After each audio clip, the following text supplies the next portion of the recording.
Él estudió el programa de doctorado de ciencias en el programa de recursos forestales con especialidad de conservación de ecosistemas forestales en la Universidad de Sao Paulo, en Brasil. Desde el año 2005 hasta julio del 2019, se desempeñó como catedrático del Departamento de Manejo Forestal de la Universidad Nacional Agraria La Molina, con las cátedras de Dendrología 1 y Etnobotánica. Actualmente es profesor principal de la Universidad Nacional de Jaén. Sus investigaciones se centran en la comprensión de los patrones de diversidad, composición florística y estado de conservación de las plantas leñosas neotropicales, con énfasis en bosques estacionalmente secos, así como de la comprensión de cómo los cambios del clima influyen en la dinámica de crecimiento de los bosques tropicales. Sin más, dejamos en el uso de la palabra al doctor Marcelo. Una grata alegría de encontrarme nuevamente con todos ustedes, después de tiempo con los estudiantes de la Universidad Nacional Agraria de La Molina. Bueno, habíamos ya hace un tiempo conversado de la posibilidad de dar una charla y bueno, parece que al fin ya se organizó y estamos acá para hablar un poco de los trabajos que hacemos en los bosques estacionalmente secos, ¿no?, de Perú. Bueno, la presentación tenía el título Estado actual del conocimiento de los bosques estacionalmente secos del norte del Perú, pero en realidad es enfocado a las plantas leñosas, ¿no? Entonces, yo voy a enfocarme principalmente en ese grupo, que es lo que en todos estos años vengo desarrollando los estudios, ¿no?, de los bosques de los diferentes departamentos de Perú. Principalmente, tal vez un mayor tiempo ya vengo desarrollando estudios en el Valle del Marañón, ¿no?, que es tal vez el sitio donde yo nací, se me hace más fácil hacer la investigación y es donde un poco más he avanzado, ¿no? Bien, este, para caracterizar el paisaje, ¿no?, de los bosques estacionalmente secos de Perú, bueno, sabemos que es un bosque que se caracteriza por presentar un paisaje dominado principalmente por árboles caducifolios. Los árboles son de menor diámetro y también de menor altura que los árboles que ustedes pueden encontrar en la Amazonía baja, ¿no?, ahí donde los árboles son mucho más grandes, ¿no? Aquí en los bosques estacionalmente secos los árboles son más pequeños. También una característica importante es que estos bosques crecen en áreas donde hay una precipitación menor a 1.600 milímetros de precipitación al año y tiene una marcada estacionalidad de 4 o 6 meses con ausencia de precipitación. Y si es que hay un evento de precipitación, la precipitación es menor a 100 milímetros, ¿no? Y tal vez uno de los problemas serios que tiene el bosque, este tipo de bosque, es la alta fertilidad de los suelos que tienen. Entonces hay una fuerte demanda porque hay una buena fertilidad del suelo y hace de que mucha gente esté interesada en desarrollar agricultura. En las partes más planas o más llanas están totalmente destruidos estos bosques, ¿no? Entonces los suelos son muy ricos en los bosques estacionalmente secos. Y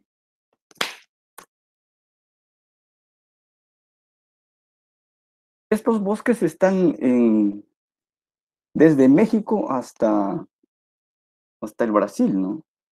Y están como parches. Tal vez las zonas más grandes de los bosques estacionalmente secos en la región neotropical son acá en la Caatinga y el Cerrado, ¿no?, de varios millones de hectáreas. Y como parches, ¿no?, con pequeñas islas, están aquí los bosques estacionalmente secos de los valles interandinos, ¿no? Entonces los bosques están en toda la región neotropical, en Brasil como en grandes áreas, ¿no?, y entre Perú, Bolivia, Ecuador y Colombia como islas, ¿no? También hay un poco más al norte, ¿no?, en México, que es tal vez uno de los bosques secos o bosques estacionalmente secos más importantes, donde centros de diversidad de varios grupos de plantas, ¿no? En el Perú tenemos principalmente quizás el más conocido es el que ocupa el lado de Tumbes, Piura y Lambayeque, ¿no? Los bosques que tienen un poco más de accesibilidad y la gente está frecuentemente llegando a esta zona, ¿no? Después los bueyes, los bosques estacionalmente secos interandinos, ¿no? Acá el Valle del Marañón y más hacia el oeste, en la parte norte, está los bosques estacionalmente secos del Guayaga, ¿no? Que están alrededor de Tarapoto. Yo me voy a ocupar y voy a hablar de esos tres formaciones vegetales. Tal vez no voy a enfatizar más en el Valle del Marañón porque es ahí donde yo he desarrollado más estudios, ¿sí? Y mostraré los datos que se han avanzado ya en los bosques del lado occidental y también de Tarapoto, ¿no? Entonces, ¿qué tenemos? Aquí están, ¿no? Estos son algunos de los estudios que se han hecho en los últimos años, ¿no? Publicados por Reinaldo Linares y Leali Pinedo sobre los bosques estacionalmente secos del noroeste, ¿no? ¿Qué tenemos ahí? Estos son los números, ¿no? Estos son los números. Son 228 especies que tenemos en estos tipos de bosques, ¿no? 142 géneros, 48 familias. Y ustedes, si instalan parcelas de 50 por 20 o 1 hectárea, se pueden encontrar entre 1 y 38 especies por parcela, ¿no? Y las familias más ricas en estos bosques son leguminosas, cactáceas, asteráceas, ¿no? Y los géneros más ricos, Armatocereus, Escalonia, Acacia, Inga. A pesar que están, digamos, cerca y se han hecho como un poco más de investigación, ustedes pueden ver ahí los números, ¿no? De plantas leñosas principalmente. Todavía me parece que falta aún hacer un poco más de estudios en estas zonas, ¿no?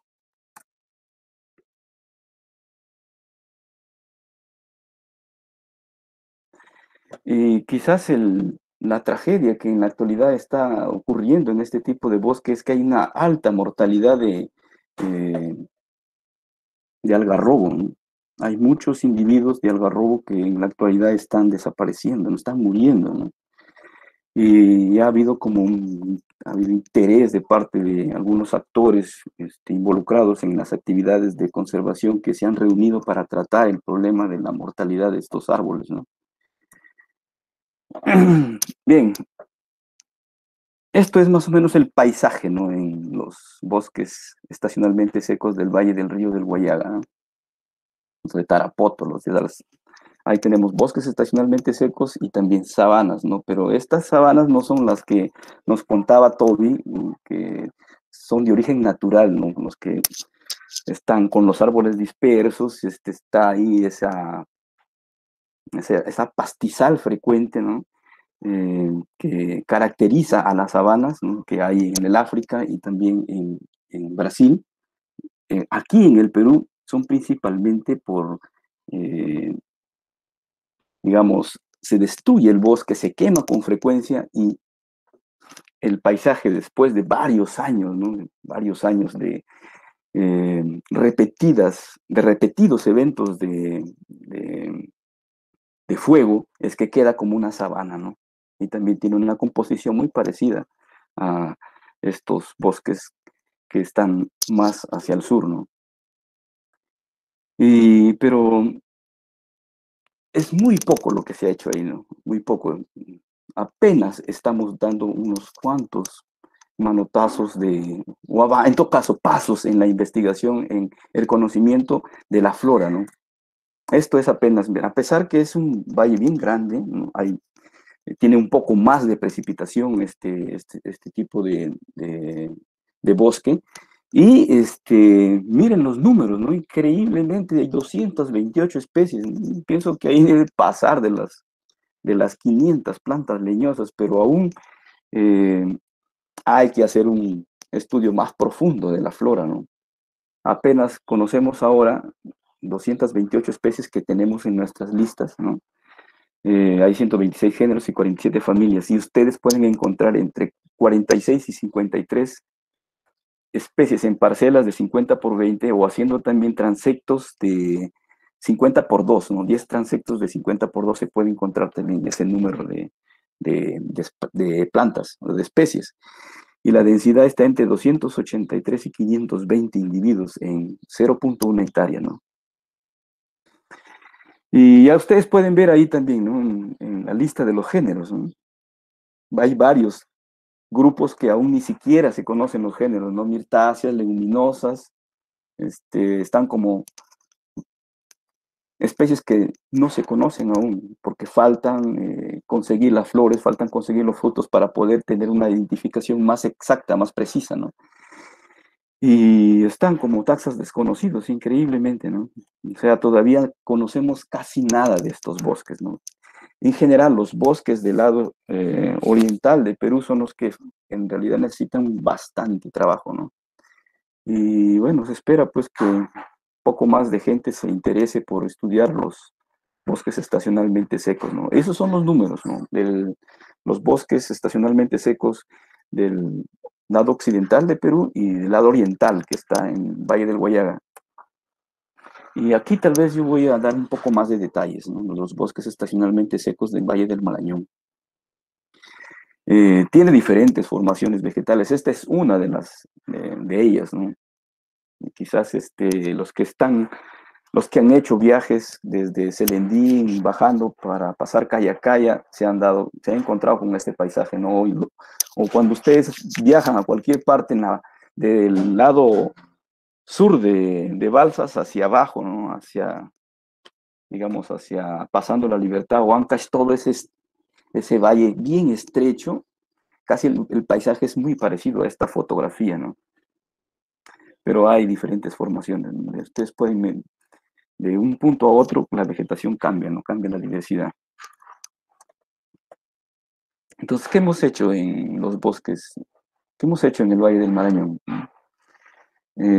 A la fecha, bueno, este es un artículo que yo publiqué en el 2016, pero en la actualidad ya son mucho más parcelas que yo he instalado, ¿no? en este tiempo. Pero estos son los datos que están publicados, ¿no? Están publicados. Entonces, en este artículo nosotros hicimos 124 inventarios botánicos, ¿no? Entre parcelas de 50 por 20 y inventarios botánicos rápidos, ¿no?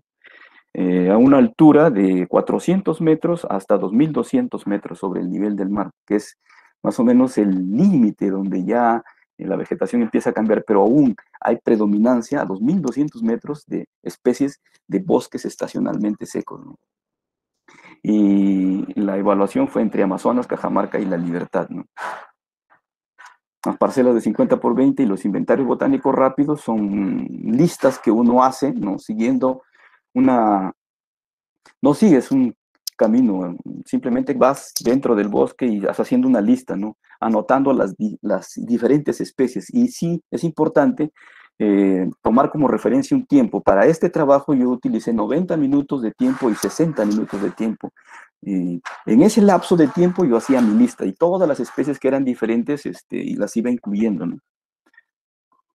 Y el personal con el que siempre trabajé fueron entre 2 personas y 3 personas, ¿no? No fue más. Para entender cómo es la diversidad, la composición florística y también los patrones de diversidad a lo largo del valle, ¿no? Nosotros instalamos 4 zonas, ¿no?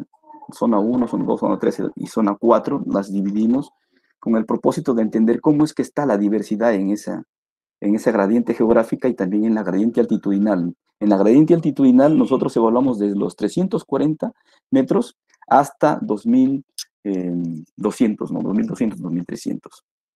Y ahí fueron también 5 pisos altitudinales que nosotros evaluamos, ¿no? La idea también es conocer cómo es el patrón de diversidad en la gradiente altitudinal, ¿no? Porque había en ese tiempo un problema que más adelante seguramente les voy a mencionar. Además de los trabajos de campo que nosotros hemos desarrollado en ese tiempo, también hicimos una búsqueda profunda de todos los documentos que habían sido publicados, documentos publicados donde se incluyeron plantas de los bosques estacionalmente secos del Valle del Marañón, ¿no? Tal vez el trabajo más antiguo es el de Humboldt, ¿no? Y así hemos ido revisando varios de estos trabajos, ¿no? Además, también revisamos eh, bases de datos en líneas, ¿no? De varios conocidos, del Field Museum, del Jardín Botánico de Missouri, que son tal vez las referencias más conocidas para los que estamos trabajando en botánica, ¿no? El Museo de Historia Natural de Francia también revisé porque ahí había muchas colecciones de Humboldt. Esa base de datos que construyó más o menos en su tesis de maestría, Reinaldo Linares, que sirvió también de referencia para este trabajo, ¿no? Todas esas especies que estaban en estas publicaciones y herbarios y listas en línea, las utilizamos para este documento, ¿no? ¿Cuántas especies hay? 440 plantas leñosas, ¿no? Este es un dato todavía preliminar, porque el trabajo en el Valle del Marañón todavía sigue, ¿no? Nosotros sabemos de que en algunas localidades ya hay una lista de plantas conocidas, pero hay muchas áreas aún pobremente conocidas y que progresivamente nosotros las vamos a ir conociendo, ¿no? Y cada vez que nosotros nos movemos de una localidad a otra, que no hemos hecho inventarios, siempre aparecen nuevas plantas, ¿no? Aparecen 5, aparecen 6 especies que no están en nuestra lista, ¿no? Esto es lo que se publicó en este artículo, ¿no? En el 2016, 440 especies, pero en la actualidad la lista es mayor, ¿no? 221 géneros, 61 familias, ¿no? 241 arbustos, 177 árboles y 22 arbustos escandentes y lianas, ¿no? Y acá están las familias más ricas, ¿no? Más ricas en especies. Acá esta A nos está diciendo las leguminosa tiene 75 especies, euforbiácea 38 especies, ¿no? Y acá están también las familias que tienen más géneros, ¿no? B representan los géneros. Leguminosa, 35 géneros, cactáceas, 16 géneros, malvácea, 15 géneros, ¿no? Y los géneros más ricos en especies es Croton, ¿no? Una especie que tiene un enorme potencial, ¿no? Verbecina, Segna, Miconia, ¿no? Verbecina con 12, Segna con 11, Mimosa con 10, ¿no? Son los géneros más ricos que están en el valle, ¿no? Entonces, la flora leñosa de los bosques estacionalmente secos del Valle del Marañón son quizás la muestra representativa más importante de los bosques estacionalmente secos de Perú, ¿no? Por la cantidad de especies, porque un gran número de especies que crecen en los diferentes fragmentos de bosque o bosques estacionalmente secos, estas islas, hay un gran número de especies que están acá, ¿no? Y hay también un alto número de especies que son raras, no están representados por una sola colecta, ¿no? Y se puede ver el número 131 especies, ¿no? Y acá están, esta es una tabla donde yo quiero mostrar el número total de especies que están en nuestra lista de los bosques estacionalmente secos de Perú. En leguminosa, por ejemplo, teníamos hasta esa época 166 especies de leguminosas, ¿no? Y 78 están en el Valle del Marañón. De euforbiáceas hay 63 en el Perú y 39 están en el Marañón, más del 50%, ¿no? En compuestas o en asteráceas, ¿no? 44 hay en la lista de los bosques estacionalmente secos de Perú y hay 34 en el Marañón, ¿no? Y así hay otras familias más, ¿no? También los géneros, vean, los géneros más ricos en especies del Valle del Marañón. Con respecto a el número total de especies que hay en el Perú, ¿no? Por ejemplo, Croton, en los bosques estacionalmente secos de Perú, ¿no? Hay 23 especies y 12 especies crecen en el Marañón, eso representa el 52%, ¿no? Verbecina, hay 10 especies y todas están en el Marañón. Espostoa, 9 especies y todas están en el Marañón, ¿no? Hay varios, ¿no? Que están todas las especies en el Valle del Marañón. Por eso que hablábamos ahí en ese slide que pasó, de que los bosques estacionalmente secos del Valle del Marañón es la muestra más importante de bosque estacionalmente seco de Perú. por ahora. Pero ¿qué especies son las más abundantes, no? O sea, las que frecuentemente uno está yendo al bosque y las va encontrando, ¿no? Esta es una acacia aroma, que es una planta que está creciendo eh, bien distribuida, ¿no? Es una invasora incluso. Hay 50, de los 124 puntos que nosotros evaluamos, 55, en 55 inventarios la encontramos, ¿no? Más o menos con 817 individuos. Pero algo importante es que en estos bosques no solamente las especies que tienen amplia distribución se encuentran como más abundantes, sino que también las especies endémicas, o sea, las especies únicas que solamente crecen en el Valle del Marañón, son las que también las más abundantes, ¿no? Por ejemplo, aquí, Brommingia peleífera, ¿no? Tiene 53 registros, 53 inventarios lo hemos encontrado, y 4.061 individuos, ¿no? Armatocereus rawi también es un endémico, 919 individuos, ¿no? Todas estas especies que están con, estos nombres que están en negrita son las especies endémicas, ¿no? Entonces, en el Valle del Marañón hay algunas especies que son de amplia distribución, como esta acacia nophala flexuosa, que es de amplia distribución, pero también las especies endémicas son las que se encuentran como más abundantes, ¿no? Y acá están las fotos para que ustedes las conozcan, ¿no? Esta es acacia aroma, acá este es Cyanophala flexuosa, este es Erioteca discolor, este es Brommingia peleífera, Armatocereus rawi, ¿no? Sideroxylum obtusifolium, este es Jacquinum coronata, Parkinsonia praecox y Ruprecht aperta, ¿no? ¿Cuántas especies podemos encontrar haciendo inventarios botánicos rápidos, ¿no? Entre 16 y 56 especies, ¿no? En promedio, en promedio. Pero en los sitios más ricos, en las áreas donde hay más especies, se pueden encontrar hasta 39, y en los más pobres, 21 especies, ¿no? Y en parcelas, ustedes pueden encontrar entre 2 o 29 especies, ¿no? 2 o 29 especies. Y ahí se puede ver también, haciendo un contraste entre metodologías, de que los inventarios botánicos rápidos nos pueden dar una rápida respuesta de cuántas especies o qué tan rico es un lugar que otro, ¿no? En contraste a las parcelas, ¿no?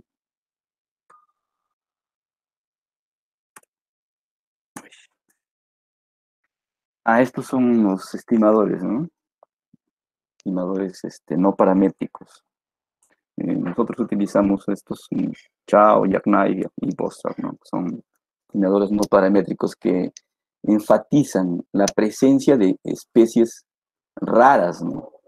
Entonces, ahí vean, por ejemplo, que en parcelas hay como que ya casi estamos llegando al número, ¿no?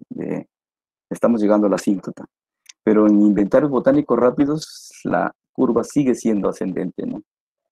Entonces, hay que trabajar un poco más ahí, ¿no? En algunas especies, nosotros no hemos tenido la suerte aún de haberlas registrado en los inventarios botánicos rápidos ni en las parcelas, pero están en las listas, ¿no? En los trabajos publicados ya hace varios años atrás, ¿no? Y acá hay una lista, ¿no? Sinanchum calicino, Verbesina prombamini, y los serios microclados en ese tiempo todavía no lo encontramos. Hace poquito, ¿no? Ya lo pude encontrar. Mimosa la Molina, conozco apenas una población aquí cerca, en los alrededores de Chamaya, poco más arriba. Pictademia beberbaueri, también es en ese, yo nunca la conocía, estaba la colección, pero en este último viaje que nosotros hemos hecho con el grupo de botánicos de la Universidad de San Marcos y con gente del Jardín Botánico de Edimburgo, en Chagual es abundante, ¿no? No es abundante, es rara, pero es frecuente encontrarla, ¿no? Es frecuente encontrarla. Ahora sí ya tenemos el registro. Erioteca peruviana, yo no la he colectado nunca. Gossypium raimondi, tampoco hasta hoy día de hoy no la he visto. Eugenia curvipilosa, tampoco, no sé dónde está. Johnstone exiflora, tampoco, no lo sé. Pradosia argentea es un registro también interesante que luego yo les voy a hablar, ¿no? Bueno, las especies endémicas, ¿no? Tal vez, eh, si ustedes miran las floras, ¿no?, de estos tres bosques estacionalmente secos, ¿no?, los que están en el lado occidental, el Valle del Marañón, el Valle Interandino, y en los bosques estacionalmente secos orientales que ocurren en La Libertad, es aquí en el Valle del Marañón donde ocurren el más alto nivel de endemismo.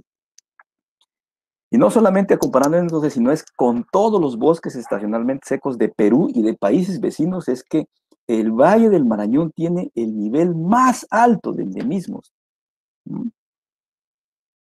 Entonces tenemos más de 130 plantas endémicas, ¿no?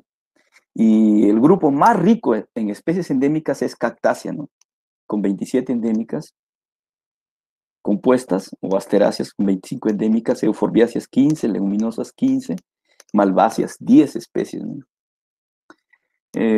Los géneros, Verbecina tiene 10, Espostoa 7, Mimosa 7, Papobolus 5, ¿no? Hay otros géneros con menos de 4 especies, ¿no?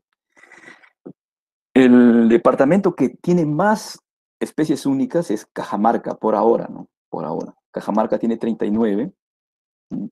Amazonas tiene 19 especies que solamente ocurren ahí, 3 en La Libertad, 2 en Lambayeque, 1 en Ancash y 1 en Piura, ¿no? Entonces esos datos son muy importantes, ¿no? Siempre estamos los botánicos tratando de publicar números, ¿no?, porque los números son los que nos permiten hacer las comparaciones entre uno y otro bosque, ¿no? Y estos datos aquí son valiosos, ¿no? Además de tener altos niveles de endemismos, valores sorprendentemente altos en endemismos, como el bosque estacionalmente seco del Valle del Marañón está aislado por varios millones de años, no solamente hay especies endémicas a nivel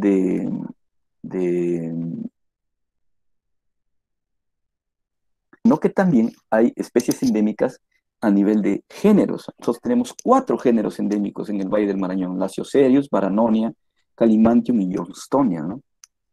Son los géneros endémicos. Y acá están los géneros más ricos, ¿no? Verbecina, hay 10 especies, ustedes vieron, ¿no? Espostoa, Mimosa y este es Papobolus, ¿no? Ah, y ahí está el número de especies endémicas. Es 143, dije 132, son 143 especies endémicas que representan el 32% de las plantas endémicas, de las plantas leñosas endémicas de este valle, ¿no? Es un valor altísimo, ¿no? Alto, alto, alto. Especies nuevas, varias, ¿no? Hay varias especies nuevas. Hay en el grupo de las verbecinas, en Monactis, hay especies nuevas en Guapira, en Sebastiania, en Croton, en Clusia, ¿no? También hay especies nuevas en Euforbia, ¿no? Hay varias especies ahí. Yo no soy el experto de Euforbia, pero estuve revisando hace poco, interesado en una especie que conocí, un arbolito, y ahí he visto pues que hay cosas interesantes y necesitamos que varios jóvenes que están empezando a hacer su carrera eh, en la flora, en hacerse especialistas en la flora, estos son algunos grupos de plantas que ustedes pueden pensar y desarrollar sus investigaciones, ¿no? Claro, es trabajo arduo, ¿no? No es que se hace de un día para otro. Bien, ¿cómo es la riqueza de especies y de distribución de las endémicas, ¿no?, a lo largo del valle? ¿Cómo es que está? Ahí está, ¿no? Ahí, ese es cómo nosotros dividimos al valle en zonas, ¿no? Las 4 zonas, y cuántas especies endémicas ocurren en cada zona, ¿no? Por ejemplo, vean aquí en la parte más al norte, donde el valle es más ancho, ¿no? El valle se hace grande, ¿no? Más ondulado y más amplio. Ahí nosotros tenemos 76 especies endémicas y 52 solamente ocurren ahí, ¿no? 11 se traslapan entre la zona 1 y la zona 2, ¿no? Y 13 están a lo largo del valle, ¿no? 13 especies. En la zona 2 tenemos 30 especies, 6 únicas. En la zona 3, 40 especies endémicas, ¿ah? Y 16 únicas. Y en la zona 4 tenemos 40 especies y 17 únicas. Esos números se van a ir moviendo a medida que nosotros hagamos más inventarios de la biodiversidad, ¿no? Eso es en función de los 124 inventarios que nosotros desarrollamos en ese tiempo, ¿no? Seguro que ahora esos números se están moviendo, ¿no?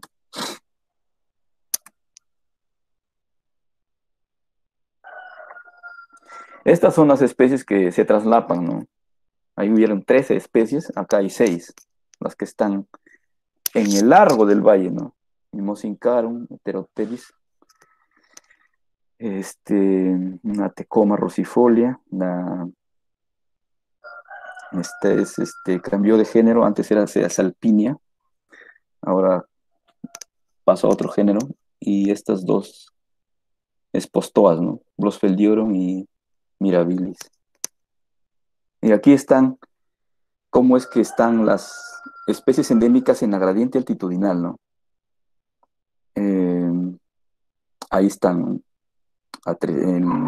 por ejemplo, en el lado más al norte, ¿no? Donde hay 76 especies, entre 700 y 300 metros hay 27 especies, ¿m? Que ocurren entre esos dos, esa gradiente altitudinal, ¿no? Pero hay 16 a 300 y una a 700, ¿no? Y así van los números, ¿no? En la zona 2 a 300, entre 300 y 700 hay más o menos 15 especies, ¿no? Esto de acá nosotros lo hicimos con el propósito de entender el impacto que iba a generar la posible construcción de las represas, ¿no? Había hace unos años el interés de construir varias represas a lo largo del Valle del Marañón. Bueno, ahora todo se ha enfriado, sin embargo, están ahí los proyectos, ¿no? Pero estos datos son, en todo caso, estos números que ustedes ven acá, son las posibles especies que pueden ser destruidas, ¿no? Se pueden eliminar esas poblaciones o pueden desaparecer esas especies en esas, si es que se instalaran esas represas, y estos números que están acá achurado en negrita, ¿no? El 3, el 12 y acá el 1, el 2 y el 5 son las que posiblemente se puedan desaparecer, ¿no? Algo importante que encontramos de este estudio, de ese análisis, es que ahí ocurre existe una barrera biogeográfica para plantas y para animales, ¿no? Por ejemplo, estas dos especies que ustedes ven acá, Atropa humboldtiana y esa Clusia, no hemos terminado de estudiar esa planta, ocurre solamente en el norte, ¿no? Y no pasa hacia el sur. Y también estas dos especies, por ejemplo, Jatropha bebrevaweri y Staclusia rígida, solamente ocurren en el sur del valle, no pasa hacia el norte. Y acá es un límite, ¿no? En Ocayí, acá es el límite, no va más al norte, ni las norteñas pasan hacia el sur. Lo mismo ocurre con las aves, ¿no? Hay, este es en Caspitza huasquensis, ¿no? Y solamente está acá en el norte. Y estos también, estas aves, ¿no? En Caspisa laeta y Forcus santus, pues, solamente están acá, al sur, pero no pasan hacia el norte. Y acá, en este lugar, esta es la barrera biogeográfica, ¿no? Nosotros estamos interesados en conocer más a profundidad este sitio, ¿no? Y dar detalles de cómo es esa barrera geográfica, ¿no? En algún momento, cuando consigamos el financiamiento para hacer ese viaje y caracterizar esa zona, ¿no? Tendremos seguramente información muy importante para mostrarles a ustedes, ¿no? Bueno, esto es lo que se ha publicado, ¿no? En el libro rojo de las plantas endémicas de Perú. 15 en peligro crítico, de las especies que crecen en el Valle del Marañón, ¿no? 143 especies, de las 143 especies, 15 están en peligro crítico, 16 en peligro, y así va, ¿no?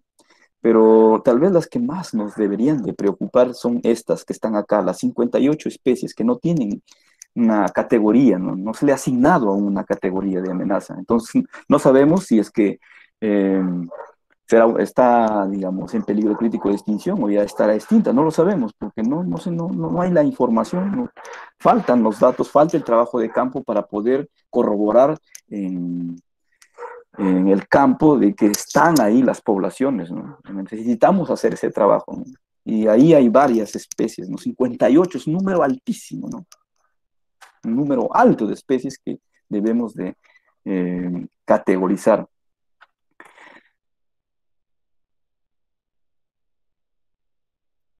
Esto es lo que, ahí están los números del trabajo que estamos tratando de hacer. Todavía no hemos publicado, por eso no, claro ahí, ¿no? Pero no son 15 en peligro crítico, son 36 en realidad, ¿no? Entonces el número se va a corregir. Todavía estoy trabajando, aún no acabo de hacer ese trabajo, necesito eh, un poco más de datos y quiero hacer los modelos, ¿no? De distribución, además de tener los puntos donde ocurren las especies, ¿no? Los datos de presencia, también quiero generar los modelos, ¿no? Para ver hasta dónde es que más o menos podrían ir, ¿no? Podrían ocupar estas áreas con el propósito de restaurar sus poblaciones, ¿no? Entonces ahí están los números. Hay que, en estos años, de acá para adelante, yo me voy a dedicar un poco más de tiempo para ya terminar de escribir este artículo sobre la asignación de las categorías de amenaza a las especies que les faltan, ¿no? Y acá están, ¿no? Esas son las plantas, ¿no? Armatocereus rawi es una vulnerable, ¿no? Aleamanda beberbaueri, planta, una pocinácea linda. Arnanoa beberbaueri, está en peligro. Matucana formosa, es una planta que no está como leñosa, ¿no? Espostoa blossfeldiorum, ¿no? Peresquia hórrida, que es la única especie de cactáceas que tiene hojas, ¿no? Todas las demás son columnares, ¿no? O globulares, ¿no? Pero esta es la que tiene hojas, ¿no? Peresquia hórrida. Mimosa setenoides, y acá hay varias, ¿no? Atropa beberbaueri, Maranonia lavini, ¿no? Los cactus, Armatocereus y Brommingia. Acá hay más, Papabolus agastriana, ¿no? Tetrásida chachapoyensis, Cordia barronifolia, Tecoma rosifolia, Caliandra, mollísima, ¿no? Lindas plantas, lindas, lindas, lindas. Nuestros parques están llenos de plantas exóticas. Aquí está el material para llevar y plantar ahí, ¿no? Aquí está la lista de las que están en peligro crítico de extinción, ¿no? Arnaldoa magridiana, Verbecina capituliparva, Calimantum substerile y así va, ¿no? Y acá están yo no la conozco, solamente la conozco por herbario, ¿no? Esta es la eh, Eugenia curvipilosa, ¿no? Aquí están las otras, Calimantium substerile, Arnaldoa magridiana, Heteropteris tinae, ¿no?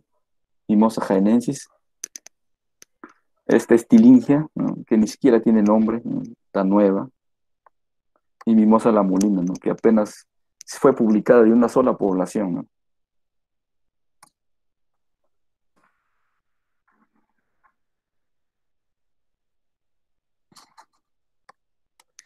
Dando más pasos, ¿no? En función del trabajo que nosotros hemos ido trabajando en este tiempo, hemos ido publicando algunas cosas, ¿no? Sobre todo en las endémicas, acá quiero enfatizar, ¿no? Vean, en esta planta yo lo colecté en el 2006, ¿no? En el 2006, como todavía estaba aprendiendo sobre plantas, no tenía claro, no sabía qué género era, ¿no? Envié a todos los botánicos que conocían, ¿no? Y también los botánicos que trabajan en bosque seco, envié la fotografía para que me ayudaran a identificar. Buscando los documentos, pude encontrar el nombre en una publicación que realizó Nancy Hensel en la revista Arnaldoa, y ahí estaba el nombre, Sembeque Hornuta, ¿no? Fui al tipo y, verdad, era esa especie, ¿no? Y en el libro rojo de las plantas endémicas de Perú se publicó con datos insuficientes, ¿no?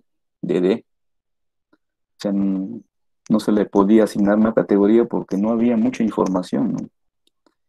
Y ahí dice, ¿no? Conocido aparentemente solo de la colección tipo, una planta colectada en el siglo XIX, ¿no? En la cuenca del Marañón, pero no tenía más datos, ¿no? ¿Y en dónde estaba? Aquí, está cerquísima, Jaén, ¿no? De acá unos 20 minutos viajando en moto o en carro, ahí está. Ese es, digamos, el fragmento más importante de Esenbequia cornuta, que es un árbol que tiene un uso importante acá, ¿no?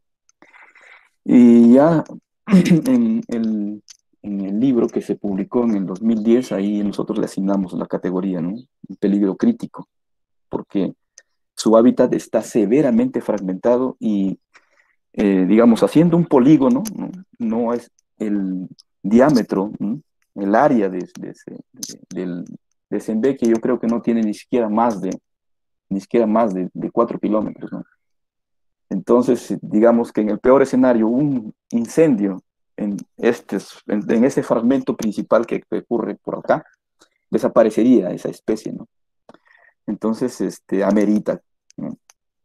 La categoría de en peligro crítico, ¿no?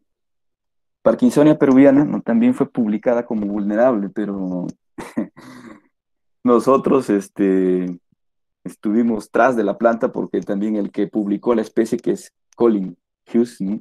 Él nos sugirió de que buscáramos porque eh, había muy pocos individuos, ¿no? Entonces nosotros fuimos tras de ella buscando, ¿no? Buscándola, y solamente encontramos 3 poblaciones, en Balsas, en La Pizarra, y la otra era en Chagual, esas 3 poblaciones, y habían solamente en ese tiempo 143 individuos, no conocíamos más. Después hice una consultoría por, ay, olvidé el nombre, de, este, de esta localidad, Crisnejas, el Valle de Crisnejas. Y en ese valle hay un buen número de esta planta, ¿no? Un buen número. Claro, no son miles de individuos, aún son pocos individuos, ¿no? Entonces, yo me animaría a decir que está en peligro crítico de extinción esta planta, ¿no? Y conseguimos unos fondos, ¿no? Una colega que trabaja en restauración de ecosistemas, conseguimos un dinero para restaurar la población de ir por la semilla y hacer plantaciones para restaurar la población de Parkinsonia peruviana, ¿no? Y esto también es una cosa bien interesante, ¿no? En 1998 se publicó como extinta Pradosia argentea, un árbol que publicó Humboldt, ¿no? Hace más o menos 216 años. Eh, Cuando yo estuve escribiendo el libro amarillo que ustedes vieron, la guía ilustrada de la flora leñosa de los bosques de Jaén, el Toby Pennington, su padre es el especialista de las apotáceas, y Toby me sugiere, ¿no? José Luis, mi padre, dice que busques Pradosia argentea, por ahí debe estar. Y desde el 2008 yo busco año tras año, busco, nunca le he podido encontrar. Finalmente, el 2018, hice esta ruta, siguiendo. Ya me cansé de buscarla en la parte baja porque en la publicación dice que está más o menos entre 300 y 400 metros en la parte baja, ¿no? Entonces nunca pude encontrar, y dije, bueno, voy a subir a Jaén de Bracamoros, tal vez por ahí la pueda encontrar. Y empezamos a subir, ¿no? Subimos. Y cuando de pronto ya mi ojo, como ya son muchos años de trabajo en los bosques secos, ¿no? Mi ojo es bien fino, ¿no? Yo puedo detectar los diferentes verdes, las tonalidades de verdes o otras tonalidades.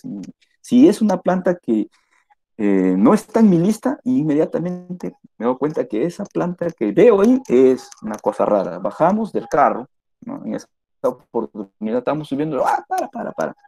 Esta cosa es una cosa rara, vamos a ver. Bajamos y esa es, Pradosia argentea, ¿no? La encontramos, ¿no? Después de 216 años. En el 2018 hemos encontrado la primera población, ¿no? Cerca a Santa Rosa de la Yunga. Y hay poquísimos individuos, ¿no?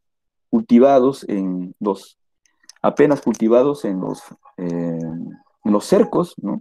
Y como árboles en sistemas silvopastoriles, le han dejado ahí porque da buena sombra, ¿no? Da buena sombra. Entonces hay poquísimos fragmentos, hay casi nada, todo se ha destruido, ¿no? Entonces, no estaba extinta, está ahí en peligro crítico de extinción, ¿no? Esa es una cosa. Ese día que yo la encontré, no dormí, creo que, o dormí feliz y la alegría la tuve por haber conseguido este hallazgo, ¿no? Y recientemente, ¿no? Hace como 2 semanas, nosotros caminando por acá, eh, esta planta la había colectado en el 2005 y 2012, cuando estaba haciendo inventarios, ¿no? Pero solo tenía las hojas, sabía que era una leguminosa, pero nada más. Ahora la encontré con frutos, ¿no? Y la envié a Colin y también a Welling, ¿no? Que es el experto en leguminosas neotropicales. Y ellos, los dos, me respondieron que este es un Onchocarpus y posiblemente sea un Onchocarpus nuevo, ¿no? Entonces ahí hay una especie más, ¿no? Una especie más para estudiar, ¿no? Para estudiar. Y posiblemente es una nueva especie para la ciencia, ¿no? ¿Cuáles son las oportunidades de los bosques estacionalmente secos acá? ¿Eh? Ya hablábamos, ¿no? Que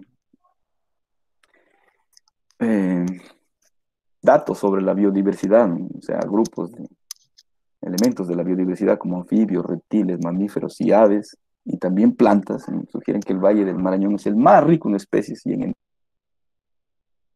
Marañón alberga un número excepcionalmente alto en plantas, ¿no? 143 especies endémicas que representa el 32% del nivel de endemismo, altísimo valor, ¿no? Es un reconocido centro de endemismos, ¿no? Para plantas, también para animales, ¿no? Es una área crítica de aves endémicas, ¿no? Es un hotspot, ¿no? Está en esa lista, ¿no? Y bueno, el Valle del Marañón es un banco genético, ¿no? Que tenemos ahí por descubrir un montón de cosas, ¿no?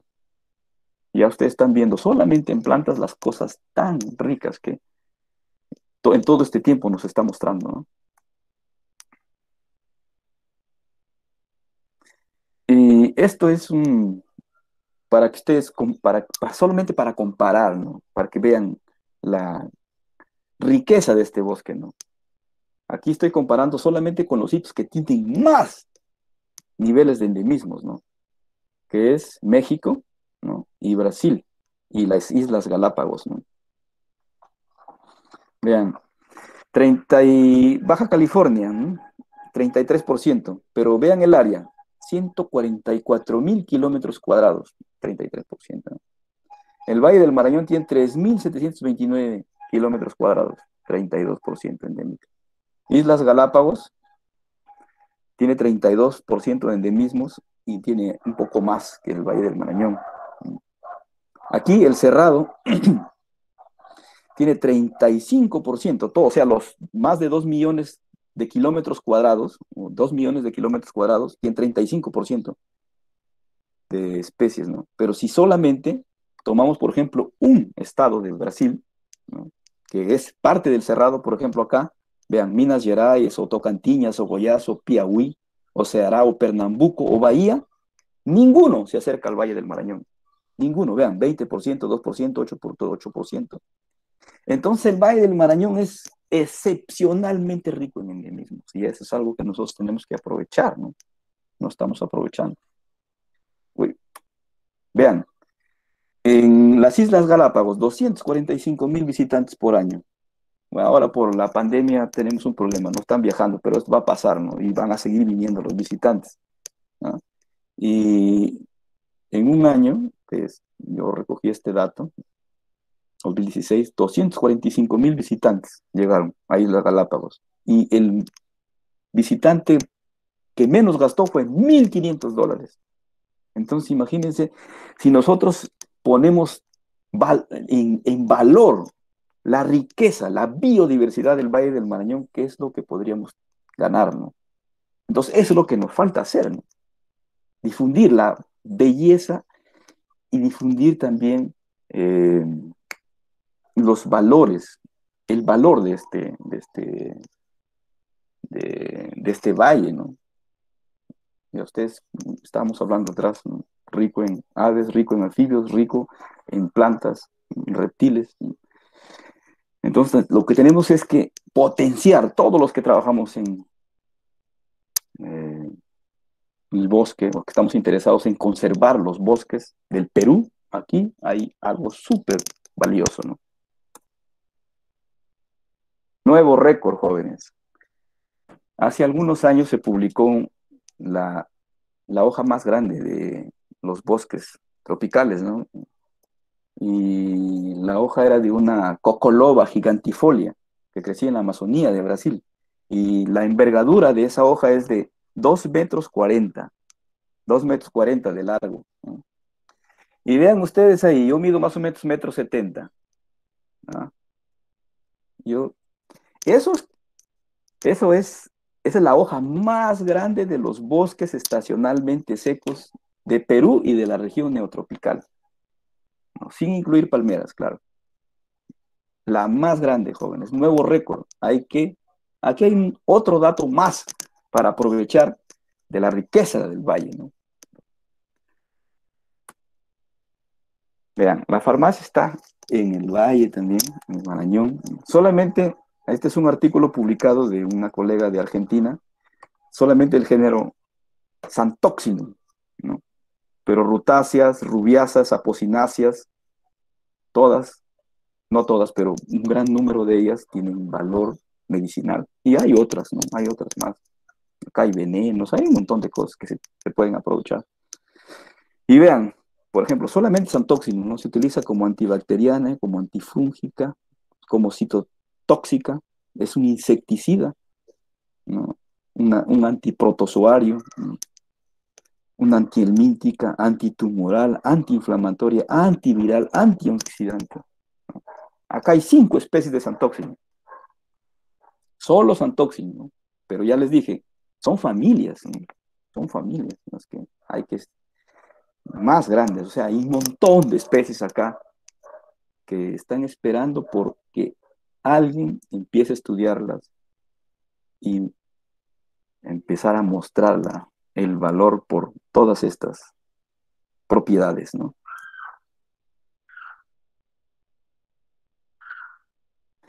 Biocombustibles también, jóvenes. Solamente 2 especies, ¿no? Jatropha humboldtiana y esta que es una sebastiania, ni siquiera sabemos la especie.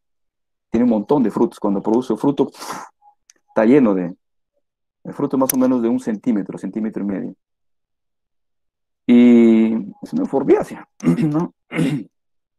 Entonces aquí hay la posibilidad de experimentar y quién sabe, de repente obtener un combustible valiosísimo, ¿no? Está el poder, está la planta, solamente necesitamos hacer la investigación. Y bueno, es otra característica del valle, ¿no? Que también se puede aprovechar, ¿no? Los restos de las civilizaciones antiguas, ¿no? Para ir a visitarle y conocer. Y además también saber que estas poblaciones fueron los que se encargaron de domesticar gran parte de plantas que crecen acá en este valle, ¿no? Y que vamos a ver algunas de ellas, ¿no? Vean, aquí está la lúcuma, ¿no? El cacao, posiblemente, ¿no? Unos cacaos de varios miles de años que están ahí. Es una, digamos, um, una variedad de cacao especial, ¿no? Que está creciendo en el Valle del Marañón. Y seguramente que habrá ahí varios otras localidades donde está esta especie y que tiene un valor altísimo por la calidad de la semilla, ¿no? Y la producción del chocolate, ¿no? Todo esto se exporta para Bélgica. Y también tenemos este lúcuma, ¿no? O, silvestre, ¿no? Creciendo ahí en la ladera, en todo el valle recontra seco, ¿no? Está ahí. Y también hay lúcumas que están en plantaciones, ¿no? Entonces tenemos el material genético para producir un- una, una variedad especial que sea resistente a plaga o que sea un resistente a, no sé, a sequías prolongadas, ¿no? Pero ahí está el material genético.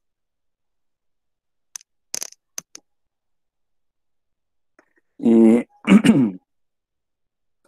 antes, hace algunos años, ustedes iban acá a Chachapoyas y podían encontrar fruto de la pitahaya a 50 céntimos, ¿no? Y la gente podía comer. Ahora se hizo el estudio de ese fruto y ya se sabe que tiene propiedades valiosas para la alimentación y ahora ya no se puede encontrar, todo se exporta. Toda la pitahaya que se produce en los alrededores de Chachapoyas desaparece inmediatamente. Pero hay plantas todavía que están creciendo silvestres ahí, que no sabemos, ¿no? No sabemos las propiedades que tienen alimenticias, ¿no? La cantidad de antioxidantes, no sé, otras características que se podrían conocer de estos, ¿no? De los selenocerios, ¿no? Hay por lo menos unos 4 especies, ¿no? Que todas estas son comestibles, ¿no? Y los cactus en general, ¿no? Están los frutos ahí, algunos más ácidos y otros más dulces. Entonces ahí está el fruto esperando que alguien se anime, los estudie y seguramente que ahí hay un enorme potencial por explotar, ¿no? Y cedros, ¿no? Hay 6 especies de cedro y en el bosque estacionalmente se crecen por lo menos 3, ¿no?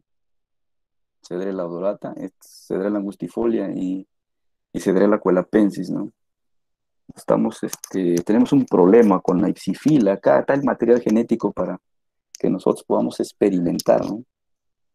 Y también hacer nuestros bancos de germoplasma, ¿no? Acá en la zona. Está ahí esperando que alguien se anime a estudiar los cedros, ¿no? Pero desde el punto de vista silvicultural, ¿no? Bueno, las amenazas, ¿no? Ya hablábamos al inicio de esta presentación que el problema es serio, hay una severa fragmentación del valle y en los alrededores de las áreas urbanas casi todo se está destruyendo para eh, utilizarlo como viviendas, ¿no? O pastizales, ¿no? Agricultura, pastizales para ganadería y también se necesita material para combustible, ¿no?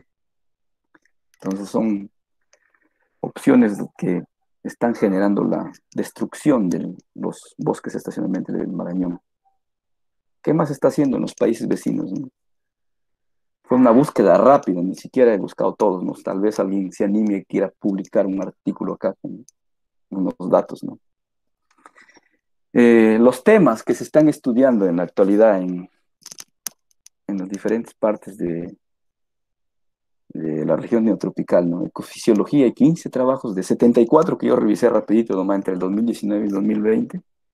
Diversidad de plantas, 6, dinámica, 5, silvicultura y así va. Son los temas, ¿no?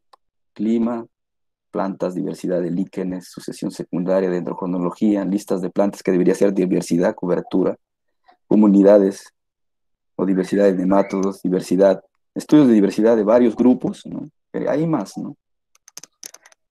¿Dónde es que más se está haciendo la investigación? Brasil y México, ¿no? Son los que lideran el trabajo en los bosques estacionalmente secos, ¿no? Perú entre el 2019 y 2020 un hito apenas, ¿no? ¿En qué revista está publicando? Hay más de 60 revistas, ¿no? Pero aquí saqué apenas, son más de 60 de las 75 artículos que rápidamente se revisaron. Y aquí están 60 de las 65 revistas, las que más están publicando es esta BioOne, ¿no? Y ahí están, ¿no? Las posibles opciones que ustedes estén interesados para publicar revistas. Hay un montón, ¿no? Lo que falta es hacer el trabajo, ¿no? Darse tiempo para ir al bosque, hacer sus inventarios, hacer sus experimentos y publicar. Los datos están ahí. Y bueno, acá en Perú hay un montón de cosas por hacer, ¿no? Desde seguir haciendo más inventarios botánicos, ¿no? O de la biodiversidad, porque apenas se conocen los grupos, ¿no? Y crear más áreas de conservación, ¿no? Ya hablábamos que este es un espacio donde hay una cantidad enorme de especies, ¿no? El valor por el número de especies, por el alto valor de biodiversidad o niveles de endemismos,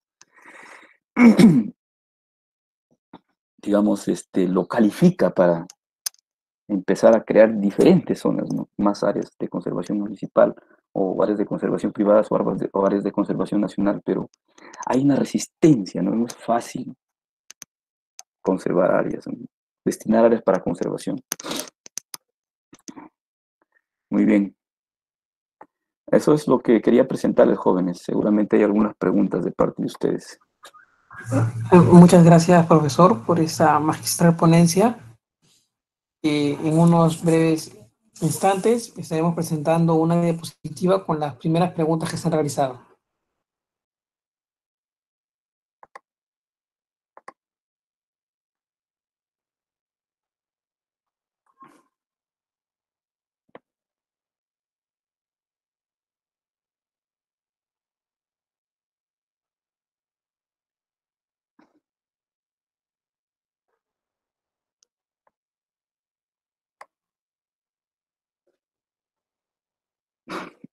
Profesor, si por favor podría dejar de compartir su pantalla, por favor. Ay, ¿dónde está?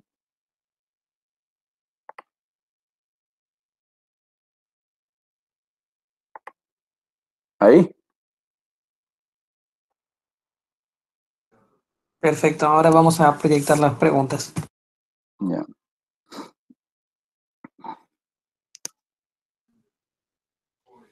Primera pregunta. Philly pregunta, excelente, gran riqueza de biodiversidad. La deforestación avanza rápido. ¿Qué puede proponer para fortalecer la institucionalidad y gobernanza para la conservación de estos bosques? En 2010 se estableció conservar 54 millones de hectáreas de bosques. Al 2020 solo están en conservación 2.5 millones de hectáreas. Ujú. Miren, no es tan sencillo, ¿no? Es, convencer a las, digamos, a los gestores, ¿no? De la conservación o la gente que está vinculada a la conservación para que grandes áreas sean destinadas a conservar, ¿no? Hay intereses de ONGs, hay intereses de instituciones, ¿no? Y también de personas, ¿no? Pero no es sencillo, ¿no? Los trámites para, digamos, eh, conseguir de que una área se conserve en el tiempo toma bastante tiempo, ¿no? Y la necesidad de recursos, entonces yo creo que aquí lo que tiene que hacer el Estado es mirar con más seriedad en el trabajo o en todo caso la actividad de la conservación de los ecosistemas, ¿no? Tiene valiosos ambientes, tiene rica biodiversidad, pero no está mirando, ¿no? Nadie lo está mirando. Lo que decía Toby, ¿no? Los bosques o la flora, no es visible, ¿no?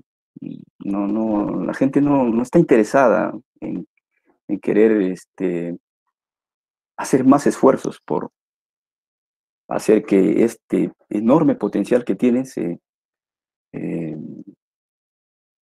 digamos, valore y se ponga en su valor real, ¿no? Entonces es complicado, ahí tiene que ser una política en realidad, ¿no? De que están, digamos, hay algunas cosas que se dicen, ¿no? En la teoría, ¿no? En la teoría se dice, ¿no? Pero en la realidad todo termina en la parte administrativa, en el aparato burocrático y al final el trabajo, digamos, el trabajo en campo o en todo caso en la actividad misma de conservación en campo es casi nada, ¿no? Casi nada.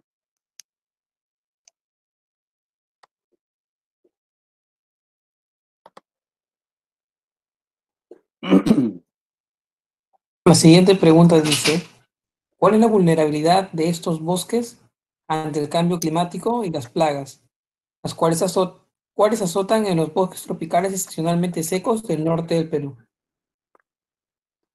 Bueno,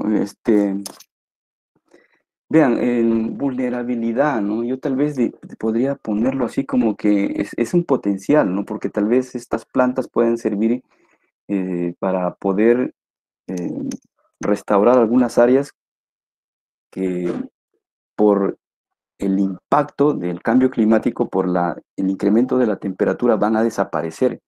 Estas plantas que están creciendo acá en el Valle del Marañón tienen varios millones de años, ¿no? Más de 10 millones de años. O sea, esos eventos de calentamiento y enfriamiento que se han ocurrido hace varios miles de años atrás, aquí en el Valle del Marañón pasaron sin problemas, ¿no? Esto, pasaron sin problemas, ¿no? Entonces, este es, digamos, estas plantas pueden ser, digamos, como el recurso importante para revegetar esas áreas que en 50 años o en 20 años sean seriamente afectadas por el incremento de la temperatura, ¿no? Más bien yo lo vería como un potencial, más eh,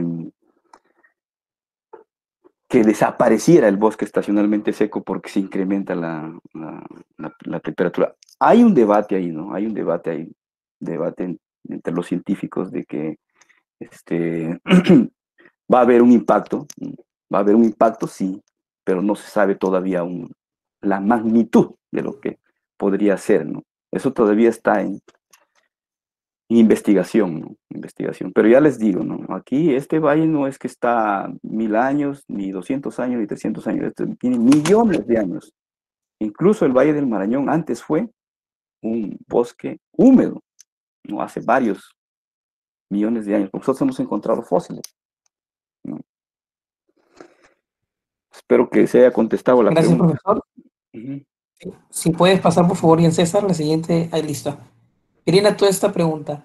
Buenas tardes, profesor. Siempre un gusto escucharlo. Mi consulta es la siguiente. En base a su experiencia, ¿qué herramienta recomienda para restaurar ecosistemas de bosque seco en el Valle del Marañón? Yo creo que para toda actividad uno tiene que partir de la investigación, ¿no? O sea, hay que ir a mirar cómo es que está, ¿no? Cómo es que está el bosque, cómo es que están los estadios sucesionales, hacer una evaluación ahí, ¿no? De cuáles son las plantas que están creciendo rápido y adaptando en esos diferentes edades del bosque, ¿no? Y repetir, ¿no? Lo que está haciendo la naturaleza, ¿no? Eso debería ser como que una actividad importante que nosotros deberíamos de hacer, ¿no? Eh,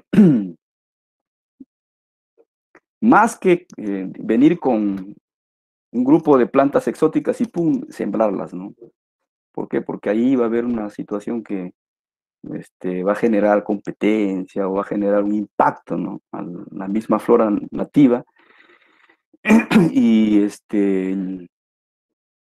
deberíamos de preferir, ¿no? En las actividades de restauración, las especies que crecen en el valle, ¿no? Que tienen mejor desarrollo, ¿no? Y también mirar siempre estas plantas que en la actualidad están seriamente amenazadas, ¿no? Las que están en peligro crítico de extinción, ¿no? Actividades de restauración de ecosistemas, ahorita deberíamos de preocuparnos ¿por qué? Por las especies endémicas, las que están en peligro crítico de extinción. Ir a estudiarlas, cómo están las poblaciones, dónde están las poblaciones, cómo es su ambiente, cómo es su eh, crecimiento de estas plantas, ¿no? Cómo es el nivel de germinación, empezar a hacer las pruebas, llevarlas a campo, todas esas cosas hay que hacer, pero en la actualidad casi datos de actividades de restauración de ecosistemas en bosques estacionalmente secos son bien escasos, ¿no? Tal vez la experiencia más, digamos, que ha sido escrita en un documento es la que se hizo en Ica, ¿no? La que hizo Oliver Whaley, ¿no? También algo del proyecto Algarrobo acá en el norte, ¿no? Pero en los valles interandinos, absolutamente nada, ¿no? Sobre actividades de restauración. Y ya les decía, investigación en estadios sucesionales, quiénes están creciendo mejor, y repetir lo que hace la naturaleza. Y lo otro es, hay especies endémicas que están seriamente amenazadas, hay que restaurar eso, ¿no? Siguiente pregunta. pregunta es, ¿la Pradosia argentea se podría usar para restauración debido a su estado crítico como mecanismo para recuperar la población? Prados Argentina se podría hacer para restauración debido a su estado de... Se podría usar restauración debido a su estado crítico como mecanismo para... Bueno, lo que estábamos hablando, ¿no? Pradosia argentea, hace poco la hemos encontrado. Lo que hay que hacer ahorita es ir por los frutos, recoger los frutos, empezar a hacer las pruebas, ¿no?, de germinación, pasarla a los viveros y después llevarla a campo, ¿no? Y empezar a plantar. Hay que hacer varios ejercicios en macizos o simplemente en los sistemas agroforestales, o en los sistemas silvopastoriles, en los cercos vivos. Hay opciones ahí para hacer, pero que tenemos que recuperar esa especie, eso no debemos de tener dudas, ¿no? Yo creo que el trabajo forestal o de la gente que está vinculada a la conservación de los recursos naturales debería ser priorizar ese grupo de plantas, ¿no? ¿Por qué? Porque es patrimonio del Perú y está a punto de desaparecer. Entonces, tenemos que hacer mucho esfuerzo por recuperar esas plantas, ¿no? Y necesitamos que investigación, investigación y más investigación para, con mucha propiedad, ¿no?, tomar nuestras decisiones, ¿no? La siguiente diapositiva, por favor. Diana Granados pregunta, hola profesor, buenas tardes. ¿Podría mencionar las especies con propiedades biocidas? Ahí había, ¿no?, en la que presenté, los Santoxylum, ¿no? Hay algunas especies ahí, Santoxylum como género, ¿no? Está también, hay algunas rutáceas, ¿no? Como se llama, Dictyoloma peruviana, por ejemplo, ya se usa, ¿no?, como biocida. También se utiliza, por ejemplo, el género Yaquinia, también se utiliza como biocida, ¿no? Hay leguminosas, ¿no?, que se utilizan. Ese Lonchocarpus que ustedes vieron podría ser un biocida, porque el género Lonchocarpus es biocida, ¿no? Eh, ¿Qué más? Los capsicum que crecen acá, sí, están por ahí, ¿no? También algunas solanáceas, hay varias solanáceas, ¿no? Hay varios solanos que se pueden utilizar las semillas, o perdón, los frutos, o se pueden utilizar las hojas, ahí hay material para investigar. Son algunas de las que me acuerdo en este momento, pero la lista debe ser mayor, ¿no? Gracias, profesor. La siguiente pregunta es, ¿se podría decir sobre el Valle de Londia en Marañón como zona de mayor concentración de ceibos? ¿Qué tanto peligra esta especie? Ceiba insignis es una planta que tiene una amplia distribución, ¿no? Ocurre desde casi toda la región neotropical, ¿no? Entonces yo no diría que en realidad está amenazada, Ceiba insignis, ¿no? No está amenazada. Crece dispersa o crece abundante. En los diferentes sitios que yo conozco está abundante. Ahorita, por ejemplo, hay un episodio, hay una sincronía de producción de flores, ¿no? Y por acá, por los alrededores de Jaén, está un montón, ¿no? Y en los diferentes valles que yo he conocido, desde aquí el Rentema hasta la Libertad en Chagual, por ahí que estuve la última vez, hay ceiba insignis. Yo no creo que esté en la actualidad en peligro esa especie, ¿no?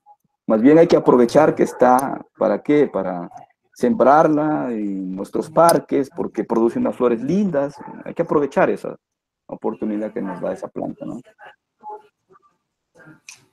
Gracias, profesor. La siguiente diapositiva, listo. Renzo Toche pregunta, ¿sería una buena opción la propagación de plantas de un bosque seco mediante cultivos in vitro como última opción o como una opción extrema debido al azote de una plaga o plagas que ataquen a una gran población? ¿Estaría Que bien como opción aunque se pierdan genes importantes? no, yo creo que más bien importante sería utilizar esa herramienta, ¿no?, de la propagación in vitro para propagar algunas especies que están en la actualidad en peligro, ¿no? Sin problemas, o pues, especies de importancia económica que crecen acá, sin problemas. Hay que desarrollar esa línea de investigación acá en los bosques estacionalmente secos. En algunos, principalmente esa herramienta se utiliza para plantas ornamentales, ¿no? Pero hay un montón de especies que se pueden trabajar con esas técnicas, ¿no? Yo pienso que libremente alguien que está interesado en desarrollar estudios de micropropagación lo puede hacer, ¿no? Hay acá una lista grande de especies para estudiar. Pueden ser de importancia económica, como las que mostré ahí, algunas son comestibles, o pueden ser especies que están en peligro de extinción, ¿no? Todo bien con esto de que los clones y pierden un poco de, digamos, diversidad genética, ¿no? Pero bueno, hay que empezar, ¿no? Hay que dar ese paso y de ahí ver qué otras cosas más se podrían hacer para no incurrir en esas situaciones, ¿no? Entonces, para desarrollar proyectos de investigación en cultivos in vitro, hay un montón de cosas por hacer acá, ¿no? Y esta fue la última pregunta. Muchas gracias, profesor, por haber podido contestar esas preguntas. Los invitamos a todos a que nos sigan en nuestras redes sociales y también los invitamos en este momento a que puedan encender sus micrófonos para agradecer al profesor Marcelo. Gracias, profesor. Gran exposición. Muchas gracias, profesor. Gracias, profesor. Gracias, profesor. Gracias, profesor. Muchas gracias. Buena exposición, profesor. Gracias.